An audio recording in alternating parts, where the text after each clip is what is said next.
But you see in a letter which was written on the 17th August and addressed to ECOWAS, I don't know whether Dr. Abdul Fattah has seen that letter.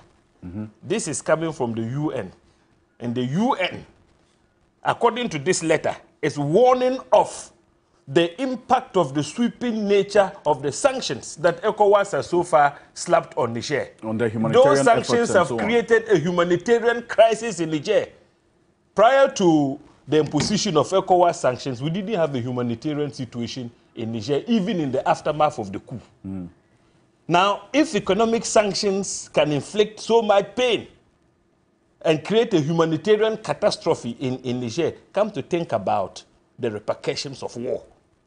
If you send in boots, and Prof has given us a vivid account of what is happening on the ground, in contradistinction to what happened in Gambia.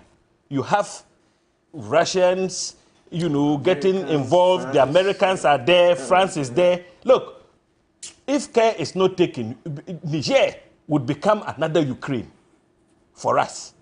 It's going to be a disastrous war which would pitch African armies against themselves. Is that what we want? No. Africans should march in there and kill fellow Africans? No. Is that what we want? No. You want the Hausas from northern Nigeria to descend on their brothers in Niamey? That is going to be a disaster for us.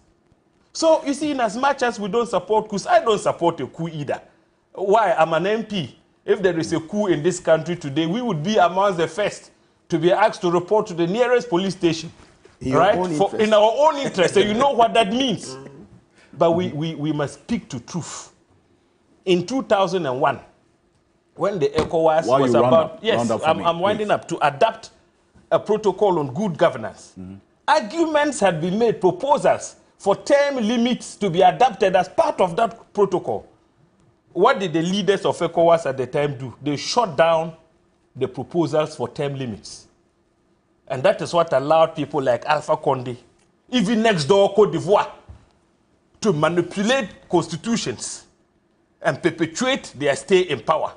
So Prof spoke about good governance as the antidote to coups.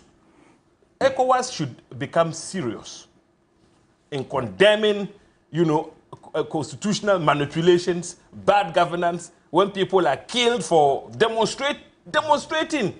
Well, those are political rights guaranteed under so many international conventions, etc. Mr. Gaga, thank you. Fatima, so while we round up, see, whatever decision that you as a government you're taking for and on behalf of the people must ultimately reflect the ultimate and the supreme interest of the Ghanaian people. And so if you're going to take this decision with the supreme interest of the Ghanaian people in mind, how can you do that without going to the representatives of the people to know the mind of the people about the decision you intend to take? Okay, first of all, Alfred, I have to, of course, I mentioned that after listening to all your distinguished panelists, I would like to assure them once again that at the heart of government's decision on this matter is the supreme interest of the Ghanaian people. And government will not do anything that will be detrimental to its citizens, home or abroad. So we should not forget about the fact that there are still a lot of options on the table that is up for consideration.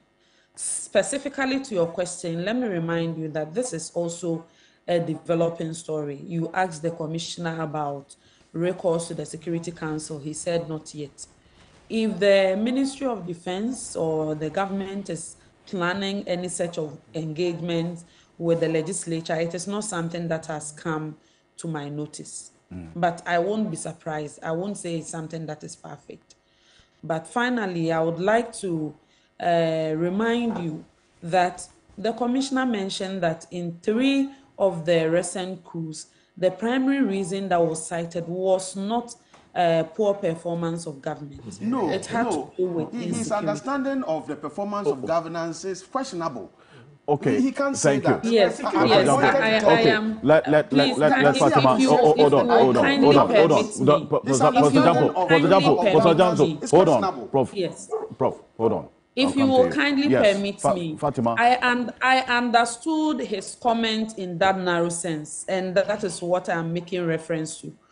For instance, if you look at the situation of President Bazoum, the insecurity situation in Niger preceded his government, his administration, which started only 2 years ago. So all the challenges and insecurity cannot be attributed to his lack of commitment to ensuring territorial integrity. All that I am saying is that let the media not push the narrative which will embolden coup makers. That I'm saying being dissatisfied with the performance of any government is okay. That is why under a democracy we have periodic elections and people are given the opportunity to either maintain or change whichever regime is in office if they are dissatisfied with performance. But when we shouldn't keep the narrative that emboldens coup makers, that if you are dissatisfied with government, that is why people, it's a precedent. It's almost a given that when a government is not performing to your satisfaction, a satisfaction which is subjective, there is every reason to resort to coup. So I am saying that we have listened to you, and I believe government will take every necessary step to make sure our interest is secured. And indeed, and we've been very consistent on this platform. All my guests, including myself here, condemning the impact of coup d'etat, but also let's not water down the causative factors. And that is the reference we have made, that we should also be concerned about what causes the coups and not only be focused on the outcomes of it. And I'm sure, Fatima, as speaking from the perspective of governance, that would also be of concern to you. Absolutely, absolutely. Okay. That's Lawyer Martin Kpebu, I beg your pardon. Lawyer Martin Kpebu. Yes. Okay. Sorry. So finally. Yes. My first comment is in response to Dr. Mustafa. He said that, oh, there's going to be surgical precision and all that. Please, it sounds laughable. Sounds very laughable. We don't want that. Look, if you read history, that's how it's been. First World War, Germany just thought that, oh, they were just going to rout the Allied powers, go through Russia, quick. What happened? Over 8 million people died. Even till date, they've not finished counting the cost of the First World War. You go on and on and on. History has been full of army generals thinking that, oh, this one will be a quick victory. Rommel in North Africa, you see, he was routed during the, Second World War. Although there are so many examples. I mean, I like to follow history, watch. I've seen so many things. Generals will say, oh, this will be a quick war.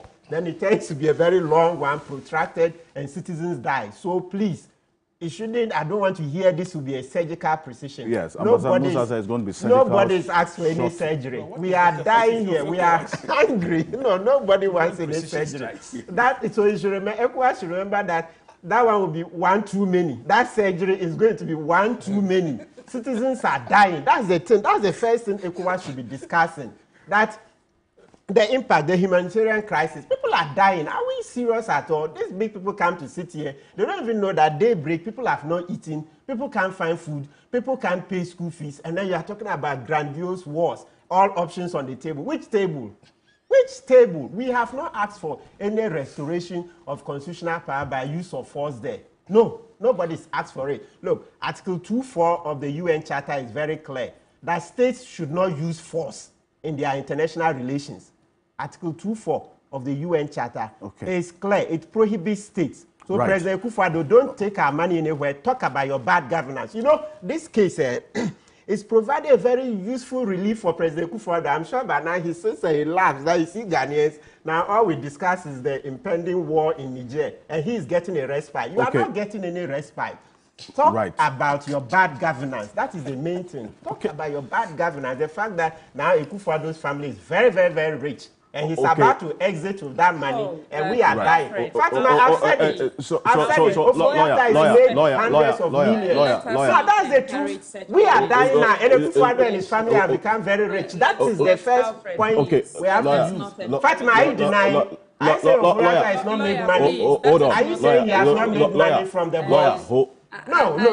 So can't stop. Are you saying Oforiatta is not made money from the bonds? And so Oforiatta is not the president's brother. Fatima, no, listen, we are all Ghanaians. Next year, you'll be out of government. Next year, you'll be out. So think about that. Don't come and defend just anything. Lawyer. Don't come and sit here and defend just anything. He made the money, and that's okay, lawyer, thank illegally. You. Professor Jampo, finally.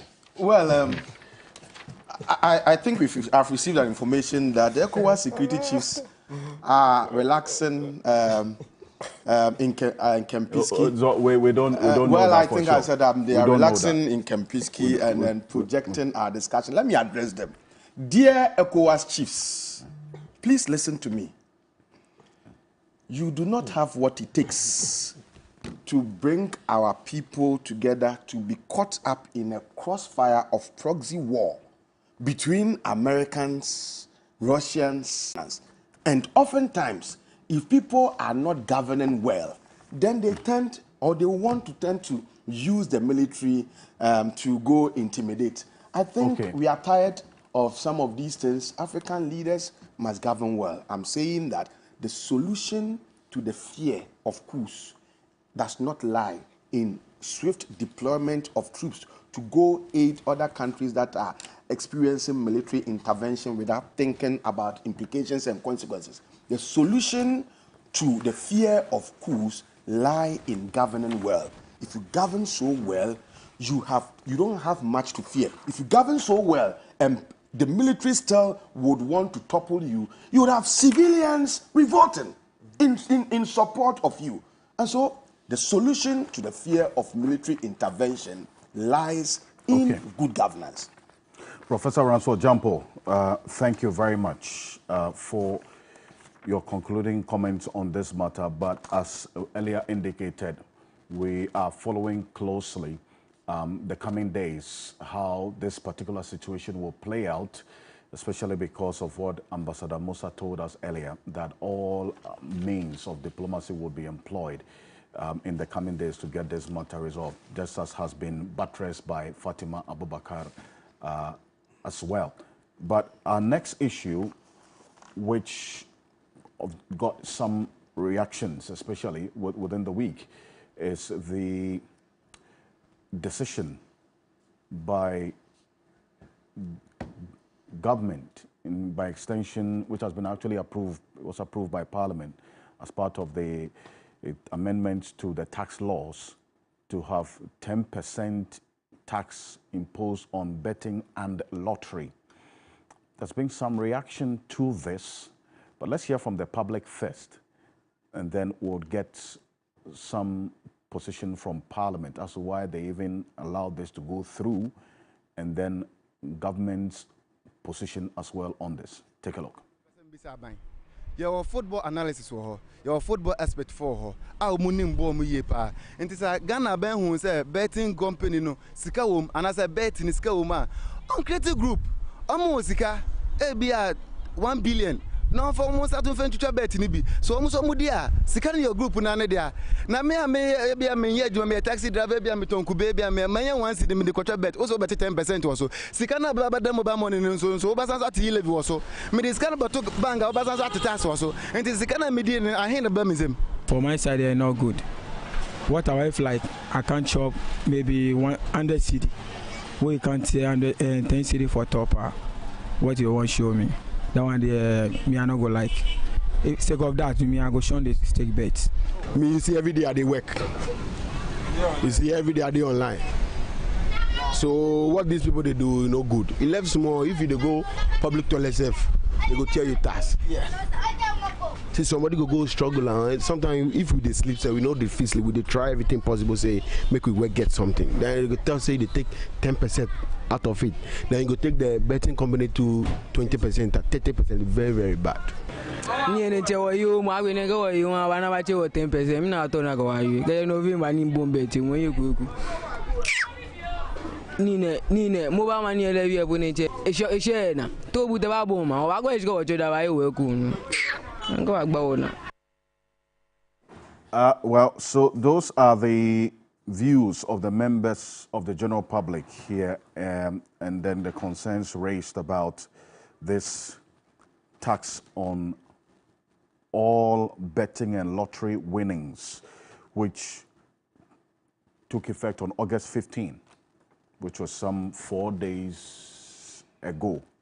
Now, the Ghana Revenue Authority is hoping to mobilize about 1.2 billion cedis in the initial stages of the implementation of the taxation of lottery operators.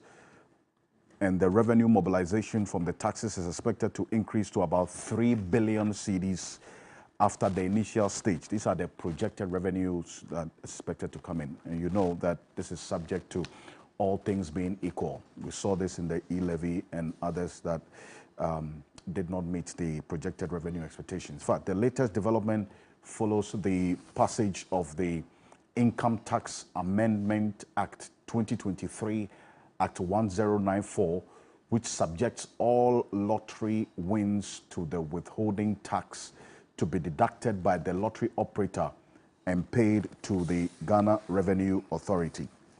Now, Martin Kpebu, this is the position of the law as amended. So the government is not doing anything outside of the law. But when you listen to the reactions, it's a lot more about the tax burden and the fact that there is no corresponding evidence of what the taxes are being used for. Is that a legitimate claim or concern to have as against government's drive to generate revenue and also widen the tax net to improve development? Absolutely. Absolutely. A very legitimate concern. Because you see, and this is how it starts. When President Akufo-Addo was coming, he came on the back of from taxation to production. You know, it's one of the 18 Akufo-Addo promises. Set from taxation to production. They accused Agaga's government of what? Nuisance taxes and so many things. And we supported, we're very happy. We said JM wasn't up to the tax. So Bawumia was coming, he was leading the charges on taxation to what? Production. So if you come and 6 years down the line, you are also engaged in what? The same taxation. What will we say? That, oh, so you fooled us because you don't know how to do production. You don't know how to do production. You said it because slogans are cheap. You said, oh, you change the structure of the economy within what? 18 months. So we're going to have the rice importation curtailed, oil curtailed, fish, poultry, etc. And so 6.5 years down the line, you are still also doing the same thing. Taxation, nuisance taxes, even taxes on sanitary pads. We've made noise ad nauseum. We are not even removing the taxes. That's one disappointing thing. Even when mid-year review came, finance minister went, they didn't talk about removing the taxes on the sanitary pads. You see, even the Speaker of Parliament had to cry about it. It scars our conscience, very nauseating. So this point that we're making, that the taxes are too many, it's the right call. But the government has to expand the tax net to generate revenue for development. That's why they are doing this. No. It's production first. Production first. Because this betting thing, do you see, this betting thing, a lot of the people in the betting industry are young people, unemployed people who are trying, you know, through ways and means to make a living. These are young people, unemployed, are hungry youth. Our hungry youth, and hear what Prof. Jampo said, and Agaga mentioned, bad governance. When these young people are hungry, the little that they make from this betting, you want to take that when you are driving in V8, and all the money you are making illegally. No, there's a disconnect. When governance doesn't produce results for hungry citizens, for citizens who can't pay school fees, this is what you get. We'll be up in arms. So look, that tax, it has to go. And the IMF thing is not the excuse. I've said it elsewhere. You see, the problem we face is that because of the arrogance of the Akufo-Addo regime, we have the men, and he wouldn't listen to people. So the mistake we made was that last year when they announced the IMF thing, I think we over-celebrated the fact that finally hubris. Hubris had led him into a ditch. But we're the same people to suffer. The point I'm making is that arrogance we now thought that he's been clipped, he's been cut to his real size, he and his administration. We forgot that in the process, we're emboldening the IMF to ask for the toughest of austerity measures. That is a mistake we're making. Yes, we're celebrating that after his pampa, the grandstanding, all the grandstanding. He would insult Atamils, insult JJ, even Kufuor, everybody Mampam, finally they gave it to you and then he's falling into a deep crater. Yes, that's what we're celebrating. But in the process, we over-strengthen the IMF and the IMF is asked for the moon from us. Look, I don't think it's too late. Let's tell IMF that, look, this deal, it can be renegotiated. IMF should take it easy on us. IMF should take it easy on us. You see the inflation. Look, prices of fuel came down.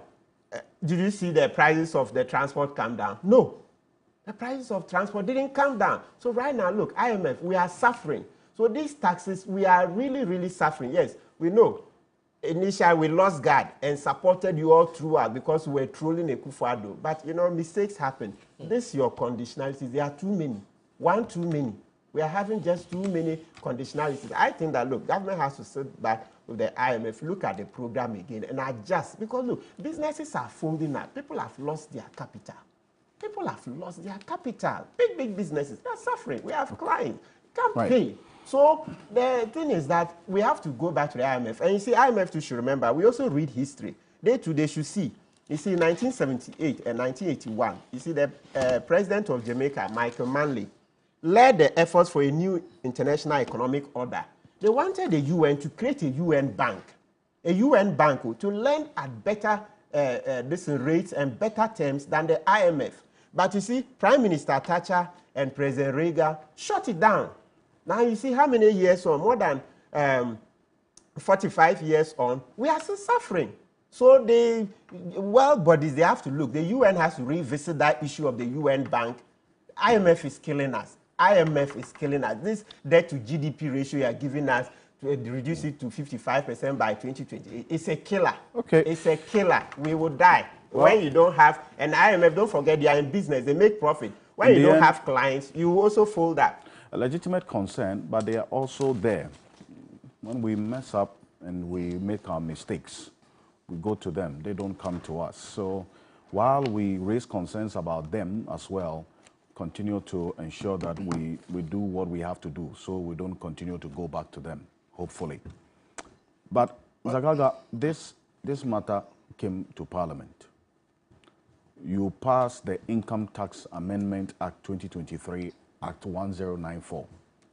How did the debate on this issue play out? Did you ever talk about this particular issue that the members, general public, whom you represent in Parliament, are not happy about, the 10% tax and impact on betting, which has created some sort of respite or buffer of hope for a lot of young people who are not happy?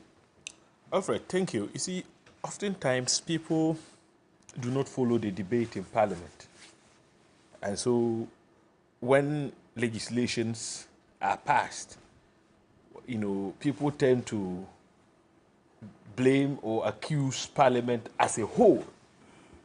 But, Alfred, when the Income Tax Amendment Bill came before Parliament, the opposition was very clear.